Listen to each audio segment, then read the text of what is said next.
Okay, good morning everybody. How are you today? We have finally got on live. That's what happens when you try and get super organized and you try and schedule an event for a Facebook Live. It doesn't work. So, good morning. Welcome to TMXing Adventures 3-day Lisa lockdown lives. So, this morning I'm starting with buckwheat bread. This is a favorite in our house. The next 3 days you've got 3 favorites every morning, hopefully closer to 9 o'clock, which is when I was supposed to be on, except 19 minutes of technology challenges. And then it's every morning 9 o'clock. I'm going to show you an amazing gluten-free bread and how easy it is to make amazing gluten-free bread that is 10 times better than store-bought in your Thermomix easily. So when you've got friends coming over that are gluten-free, you can show them how amazing this is. And on day 3, Friday, I'm even going to show you how to make bread rolls out of the recipe that day. So it's going to show you there's some really important skills to using gluten-free stuff. In the afternoons after lunch, you're going to come back and we're going to do some glutinous stuff. So today I'm going to show you how to make ravioli, tomorrow croissants, and then the last day we are doing bayo buns. It's going to be so exciting. Good morning, Annette. Lovely to have you on. So buckwheat bread, let's get started. So buckwheat, some people go, oh, it's got wheat in it, it must be glutinous. No, it's not. It's actually gluten-free, which is awesome. It means you've got more products to be able to make amazing food with. Buckwheat pancakes, amazing. So let's get started straight onto this recipe since I'm running late already today. Grease and line a tin with baking paper and set aside. I am using my awesome loaf tin from the Mix Shop. Okay, silicon, 20% off I think today. So go check that out. Today is the last day of the 20% off sale. So I'm going to use that today, which means I don't need to grease it. I don't need to line it. How cool is that? Do say hi if you're watching today, by the way. 60 grams of Parmesan, so this is not dairy-free. So sorry if you're dairy-free as well. You might want to use something like nutritional yeast instead. 60 grams cut into little squares, 50 will do. And then some parsley, three sprigs. It's raining outside, so ours is a bit wet. On with the lid. Now you'll see my lid is actually dirty at the moment because the next step gets us to mill down some stuff, and I pre-milled it so you didn't have to watch me milling for a minute and a half. So put the lid on. 5 seconds, speed 9.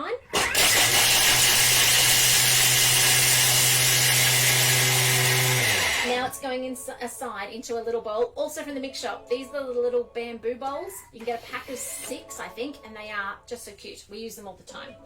So from things like putting your little grated cheese aside to even things like having custard for dessert. They're amazing. So that's chopped mostly down. In it goes. Don't know if you guys can see that. There we go. Let's try that better. So it's a bit crazy around here at the moment. Even though we're in a lockdown, hubby is still working, and obviously I'm coming live to you as well. So, never a dull moment. Doesn't really stop. Okay, the next step is 140 grams of buckwheat groats. Now, these are buckwheat groats. They are like a little nut-looking thing. All right, and they mill down beautifully. It takes a minute and a half, and you're going to mill that down with some white basmati rice. Now, I've already done that because it's a minute and a half milling. So it's 140 grams for those of you who are cooking along later. It is 200 grams of basmati, and then it is on with the lid, and it's going to mill that down for a minute and a half on speed 9. So I'm just going to put this back in. I figured you guys didn't need to see me milling that down. And it just turns into a powder. How cool is the Thermomix that it makes things so easy to get into something like a powder? Now, the next thing is arrowroot flour or tapioca. Some of you would know this from your demos. We would have done the beautiful Brazilian cheese puffs. And this is the key ingredient in Brazilian cheese puffs. It acts a lot like corn flour, although it's lighter again than corn flour. So you can't swap it in, say with the Brazilian cheese puffs, you can't use corn flour instead. They just become too dense. So this goes in. All right, 144, that's close enough. Okay, 40 grams of chia seeds. Doesn't matter what color. I've got black, but whatever you've got is fine. 40 grams. If you don't have chia seeds, flax seeds will also do the same job, which is also known as linseeds. Okay, so you can interchange those as well. 1 teaspoon of xanthan gum. Now, I don't have xanthan gum. I've got gar gum. Same kind of product. They work in a similar way. They are a thickener. They glue things together. And so, yeah. If you've got xanthan, use xanthan. If you've got gar gum, use gar gum. I mean, it lasts a long time. You guys have probably saw me fill this up in March last year. And we cook gluten-free nearly every day. So you guys would see that this stuff goes a long way. The packets you buy at the supermarket are little. They're about probably 50 grams. They'll probably last you a long time if you're not cooking GF all the time. So that's the gar gum. Okay, now we get some flavorings. 1 teaspoon of paprika. We're going sweet paprika. Doesn't particularly specify, but that's what my kids' preference is in this house. Now what this is actually doing is it's covering over the buckwheat. Buckwheat has quite a nutty, earthy flavour. So the idea of this is it's actually, I guess, giving it a flavour other than that buckwheat. If you ever make buckwheat pancakes, you'll know what I'm talking about. 1 teaspoon of salt. So is anybody doing some baking over the 3-day lockdown in Brisbane, for those of you with me? Are you baking? Do you have plans to stock your freezer to, give yourself some time off later on in the next term so that you don't have to cook every day, every night? If you are, go back and check out some of my sauces videos, because you guys would know by now that I'm getting ready to go away. Fingers crossed next week we're taking off in the caravan for 11 weeks. So 77 days away in the caravan. So you will have seen that over the last few months I've been doing double batches of things for dinner. So I'll make double batch of paprika sauce, for example, the paprika and sour cream sauce. And half will go away in the freezer and half will become dinner. So if you're looking for those recipes, go back, type in sauce and see what you can find, because you'll find that there's quite a few sauce recipes that I've doubled up, and you guys could spend just a little while over these next 3 days stocking up your freezer for when life gets busy next term. All right, on with the lid, and I've got some more tips on that in a second as well. All right, so 6 seconds, speed 6. Spin it up.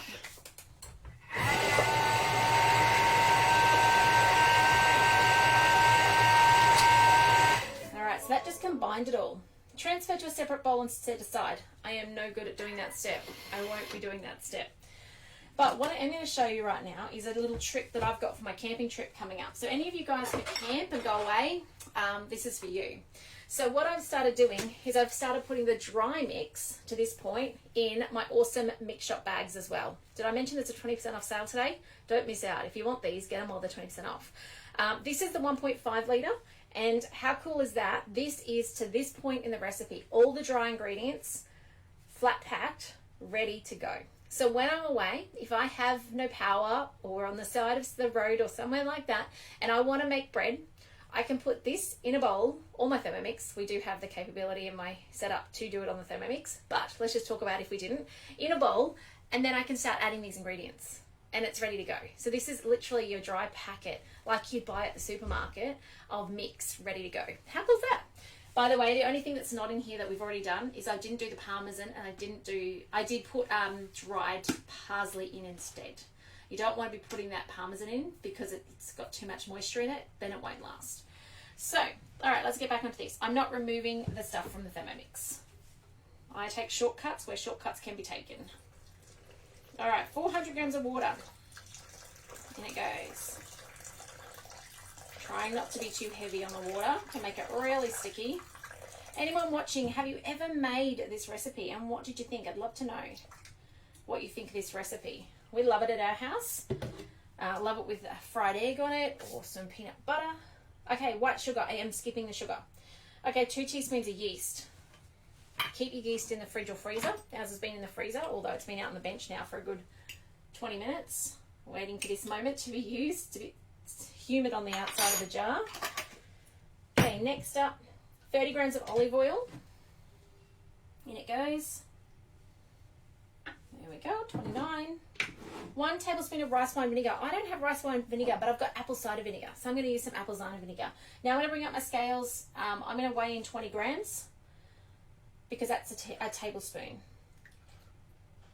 or 15 to 20. Actually, a beautiful person on my YouTube channel last night pointed out the fact that if you're in the US, their tablespoon measurement is 15, not 20 like we have in Australia. I didn't know that. I love the new skills and things I learn. All right, 2 eggs, in they go. Thank you to the 10-year-old. He prepped for me this morning, pre-9 o'clock. And then on with the lid. So normally this, remember, would be all our wet ingredients in here, and we wouldn't yet have the dry ingredients in. So it would normally heat it up. Now it's quite warm in our house. We've got the heater on this morning, so I'm going to skip that step altogether. We're now going to go speed 6 for 15 seconds. It's going to combine this all together.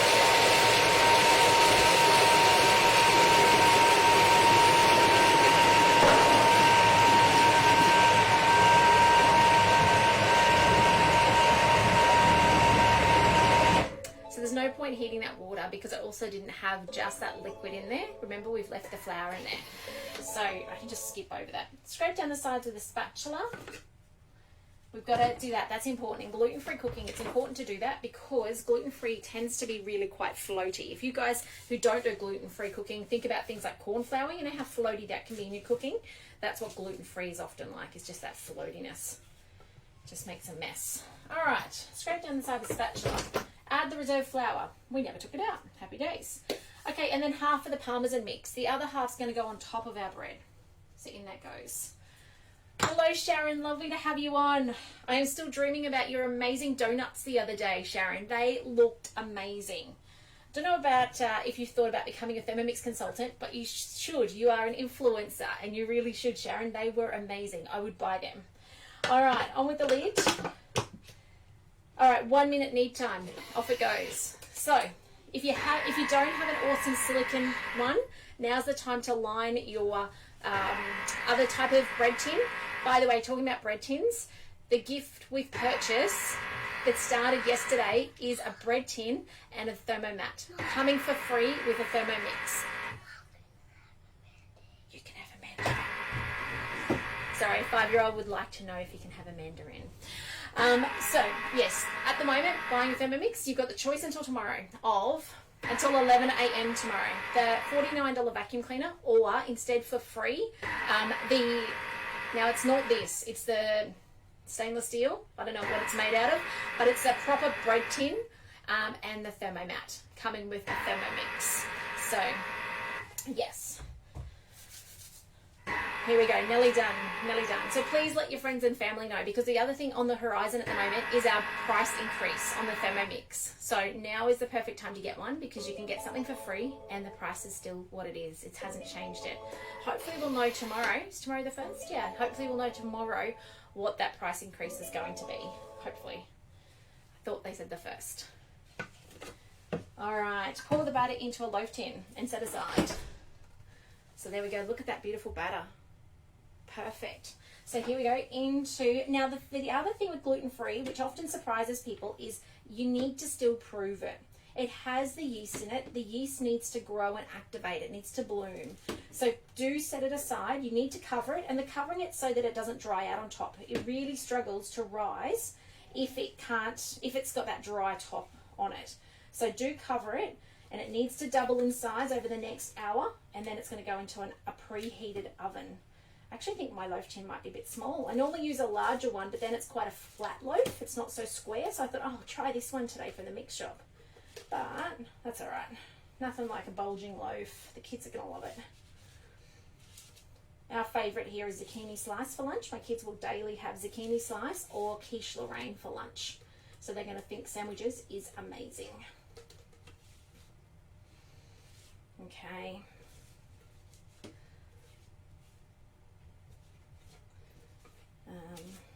Here we go. Nearly done. So, make sure you've got a kind of smooth top on it.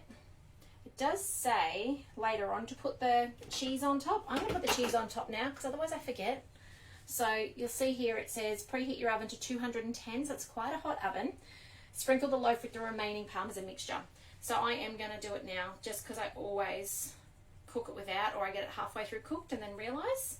So, it's a fair bit of cheese on top, which makes it really quite yummy. It's one big bit of Parmesan.